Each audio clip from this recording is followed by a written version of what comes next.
प्रिय भक्तों, यहाँ हम बताएंगे दो जाने माने असुरों शुंभ और निशुंभ से जुड़ी कथा के बारे में। इनका नाम आपने बचपन में कई बार सुना ही होगा। शुंभ और निशुंभ दो भाई थे।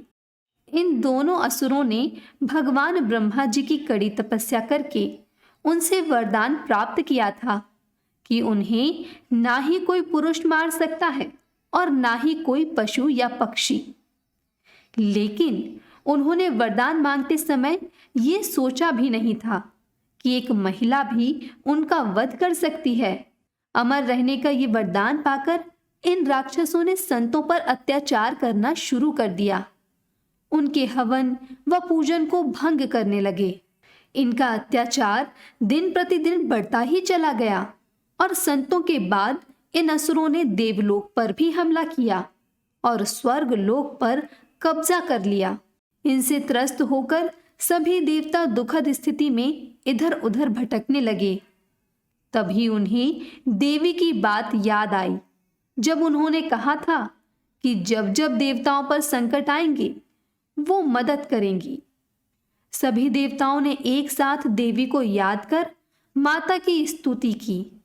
तभी देवताओं की प्रार्थना माता पार्वती के कानों में पड़ी तो उन्हें दया आ गई और इस तरह उन्होंने अपने स्वयं के अस्तित्व से एक और देवी का निर्माण किया, जिसे कौशिकी के नाम से जाना गया।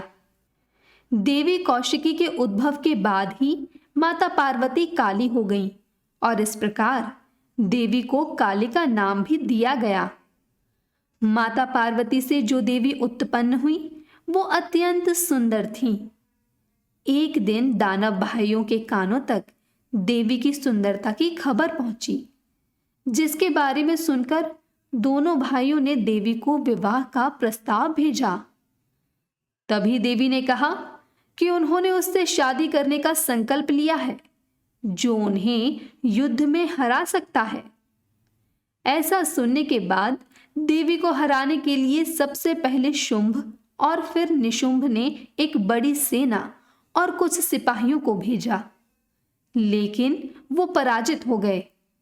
उसके बाद दोनों भाइयों ने अपने खास शिष्यों चंड और मुंड को भेजा, जिन्हें देवी ने महाकाली का रूप धारण करके हराया और इस तरह देवी को चामुंडा के नाम से जाना गया, क्योंकि उन्होंने चंड और मुंड असुरों का सिर काट दिया था।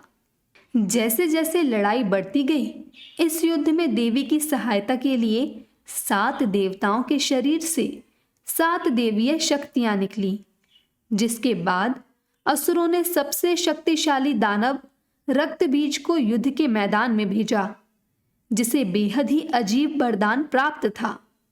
उसका खून जहां भी जमीन पर गिरता वह बीज का रूप ले लेता और उसमें से एक और रक्त बीज निकल जाता। उसे मारने के लिए देवी ने काली को रक्त बीज के खून को जमीन पर गिरने से पहले ही चाटने के लिए कहा। इस बीच देवी ने राक्षसों का सिर काट दिया। तब सभी शक्तियों ने मिलकर शुंभ को छोड़कर निशुंभ और उसकी सेना को मार डाला। जब शुंभ को पता चला कि उनकी संख्या अधिक है, तो उसने देवी को ताना मारा कि वह अकेले उसे हरा नहीं सकती और ऐसा करने के लिए उन्हें 7 अन्य देवी देवताओं की सहायता की आवश्यकता थी। यह सुनकर देवी ने क्रोधित होकर सभी शक्तियों को अपने में समाहित कर लिया और अकेले ही शुंभ का वध कर दिया और इस प्रकार बुराई को दुनिया से मुक्त किया। तो भक्तों, इस तरह से देवी ने शुंभ और निशुंभ का अंत किया।